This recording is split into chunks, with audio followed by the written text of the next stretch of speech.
What's up, y'all? So in this video, I'm going to discuss a very entertaining match that happened today, which was the LA Clippers getting a much needed victory over the Charlotte Hornets. There were lots of factors as to how LA received this win, but the main one being James Harden going absolutely ballistic. He went for 55 points, he nailed 10 threes, and overall just went 65% from the field. He just continues to have a really fantastic season, continues to be the main reason as to why the Clippers are not a lottery team as of this moment. And this performance, it really stuck out to me because you can make the argument that this was one of, if not the best performance of this season. You know, there are other notable performances he has had before, but something about this, I mean, I wouldn't say it's vintage because, as I mentioned, each game it seems like he's always going crazy, but I wouldn't be too mad if you said that this performance was reminiscent of his days in Houston, because a lot of attempts were really similar to that version, so I wouldn't think it's too crazy of a statement to make. I mean, when we rewatch every shot that he was taking and making, gosh, I was kind of left in awe because for the most part, he was seriously unstoppable. We all know how deadly his step back is, but it was even more prevalent in this game. Whenever he had a clean open look, I'm like, Charlotte defense, what are you doing? There was this one possession especially where Harden was in a pick and roll. I forgot who it was, but Mason Plumlee was the center and he was super deep with his drop coverage. I'm like, Mason, do you not know who has the ball right now?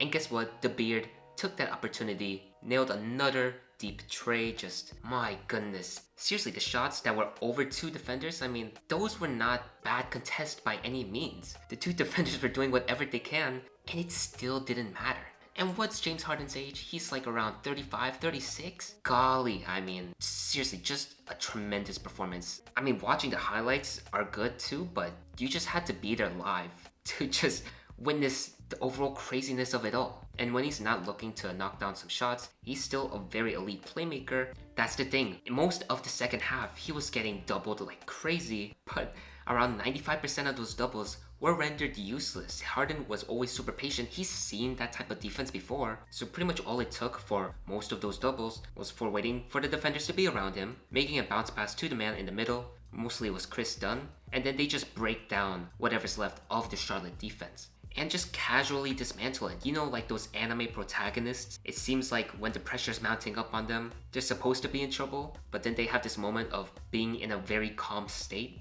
That's what I felt from watching James Harden experiencing these doubles. So yeah, Harden was definitely the main reason as to why Clippers were so dominant, but still there were some things to like with this team as a whole, mostly in the second half. And I guess it says a lot about the current state of the Clippers when Harden, by the first half, he dropped 35 points. That's right, 35 points in the first half, 27 in the first quarter. He's done all of that, and yet they were only up by 7 or 5. So that was kind of troublesome to see because they really couldn't gain control. Some of their defense was a bit sloppy, as it's well known at this point. The drop coverage with Zubac especially, like I've seen LaMelo Ball, Colin Sexton, sometimes Miles Bridges tear that up. But when we arrived at the second half, that's where things started to look actually pretty good, actually competent. This Clippers team started to look like the team we all expected them to be when we were previewing them before the season started. Because it was only a 2-point game by the 7-minute mark early in the third quarter, and then the Clippers went on an insane 19-4 run. They pounced and never let go of that momentum.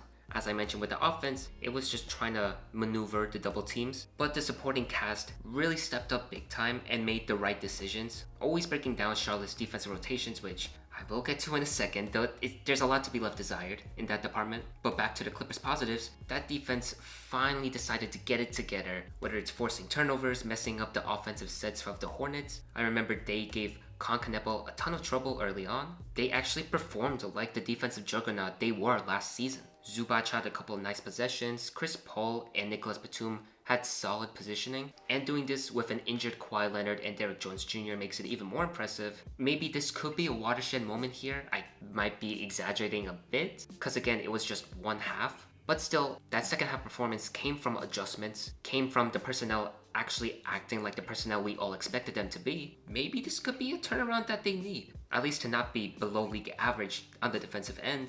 In addition, their perimeter shooting also became more consistent. Nicholas Batum and Brook Lopez finally knock down looks from the perimeter consistently. I know that was one of the many conundrums the Clippers experienced, so to see this type of game from them, that could sparkle some hope as well. Like, I knew it was not over for them. To suddenly dip off from a cliff like that, like, there's no way. Not Batum, at least. Those 3-point makes were very timely as well, very nice to see. And speaking of very nice to see, the young guys from the Clippers roster, Kobe Sanders and Cam Christie, man, it is such a relief to see them play. Now I know that a big part of that is because a lot of players on the Clippers roster are injured, but nonetheless, both of them are proving why they should be on the court, why they should share minutes with the veterans. Because it's not just the energy that they played with, it's the type of stuff they did well. Seriously, if it weren't for Harden going berserk, I'm sure so much of the positive spotlight will go to these two young guys. Cam Christie went after it on the glass. He was always chasing after the boards, making sure he got a firm grasp on rebounds. Like, I've heard some of his grabs. Those were some strong efforts, and he also had some nice deflections as well. And Kobe Sanders, it seems like he's just another steal from this loaded draft class. What I've seen a lot from him, especially at this game, was the amount of poise he played with.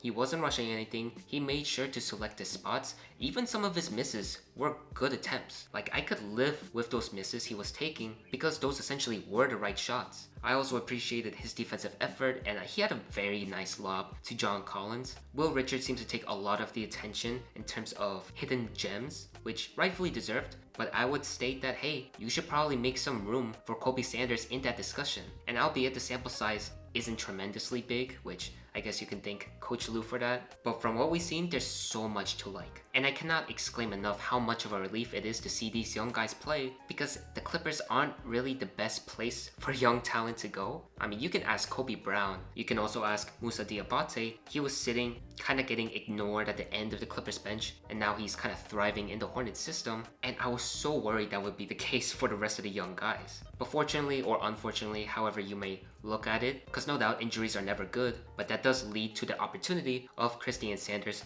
to really get accustomed to everything, and so far they've proven to be the role players that the Clippers desperately needed. Moving on to Charlotte, and man, no doubt this is tough. You did make it close for the most part, and when Harden gets it going, there's barely anything to stop him. So, James and whoever else was guarding, you tried your best, but despite that, I don't think that really should excuse some of the negatives I saw from the Hornets today, because especially the defensive rotations, I get doubling Harden, but you at least got to know what you're doing next after that, and it seems like they had little clue. For example, Zubac was feasting on the inside, and I know a part of that was because Kalkbrenner, I believe, left the game in the middle of the second quarter. But still, if you're set on doubling one guy, you have to make sure the others don't beat you. You have to find some way to make sure they're rendered useless and can barely do anything, and yet that never really occurred. I am not kidding when I say that there are a good amount of possessions that you can grab and just put out as an example of what not to do on defense. It was the definition of a tough watch, especially when you go against one of the best floor generals in James Harden. I feel like in practice that has to be the number one thing they have to go over, because if I see guys give off the impression of what am I supposed to do, then yeah, that is truly troublesome. I feel like the placement of some players have to be better too, because even if some guys make the correct rotations, it doesn't really matter because they're overmatched. And one last complaint, I know that the Charlotte Hornets fan base is not really the most fond of Coach Lee, and even though I would say it's still early into his tenure, I can see why, because this game, some of his rotations and lack of adjustments really left me in a questioning state. I mean, the fact that he left Plumlee out there to get constantly abused by the CP3 and Brook Lopez pick and pop. It wasn't just one scenario, it went on for so many times. Like, you would think after they made the mistake of letting a Lopez 3 happen, that they would fix it, but no, Plumlee was barbecue chicken, basically. And that final rotation in the fourth quarter, I mean, why is Drew Peterson there? And I know that sounds really harsh, but let me read you the lineup that Coach Lee put out there in order to make a comeback. LaMelo Ball, Brandon Miller, Sion James, Musa Diabate, and Drew Peterson. And you know one guy who was missing from that lineup? Mysteriously,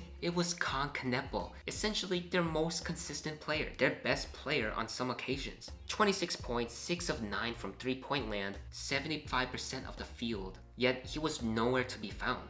I get it if you're waving the white flag and not trying to make a comeback, but again, you leave LaMelo and Brandon Miller out there, even though Con Kneppel kinda outperformed them both. And to no one's surprise, that rotation really didn't work. James Harden made sure he put on the finishing touches for a 50-piece, and the Clippers get their 5th victory. It was kind of frustrating to see how Khan was being utilized in this game, because I would argue that in the second quarter, he didn't get as much touches as he really deserved. So again, not really a fan of what I saw from Coach Lee. I'm not saying he should be on the hot seat, because part of these conundrums are the Hornets also being decimated by injuries. Grant Williams is still out with that ACL injury. Trey Mann also missed this game, and like I said, Koch brother unfortunately left in the middle of this matchup. But I definitely wanted Khan to be much more of a prevalent presence in this game plan.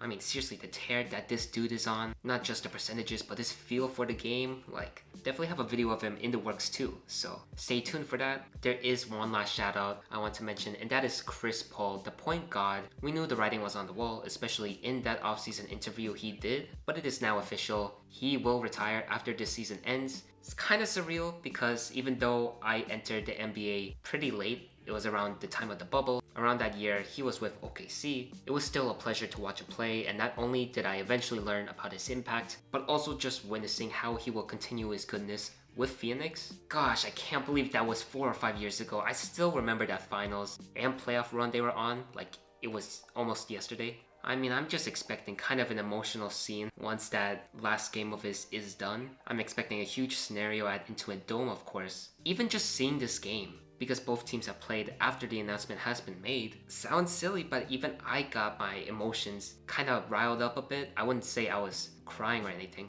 but dang, just seeing him out there, even though only one of his looks went down, he was still solid defensively. He was still slicing guys up with his passing. Just seeing how he navigated that pick and pop with Brook Lopez. Like, I just try not to take that for granted. Same with James Harden. I mean, he's not gonna retire anytime soon. But man, this type of performance, again, just my jaw was kind of left on the floor. There was even one possession, I want to shout out this one specific possession, where Chris Paul, I don't know if it was off the dribble or if he was coming off of a screen, but he did attract some attention and did a quick pass to James Harden, who I believe was on the right side of him, and Harden knocked it down, splashing and cashing. And I was like, man, that is somewhat reminiscent of their days in Houston, and that just hit me. That just kind of hit me in the heart. I don't know, just small things like that, because that's honestly how Chris Paul dominated this game. Just knowing every aspect. And now knowing that next season's, even though we all knew this was coming sooner than later, just having a season with no CP3, oh, that's definitely gonna take a while to get used to. I can't lie. But yeah, I will try to continue to watch them as much as I can. Definitely just appreciating everything they do, except for the bad performances, of course, but still, they've done so much. We'll always appreciate them for it. Yeah, man, today was fun. So that's my whole video on this game. Let me know what you guys think. What are your thoughts on Harden, CP3, the state of these two teams? Let me know in the comments down below. Thank you so much for watching, and I'll see you next time.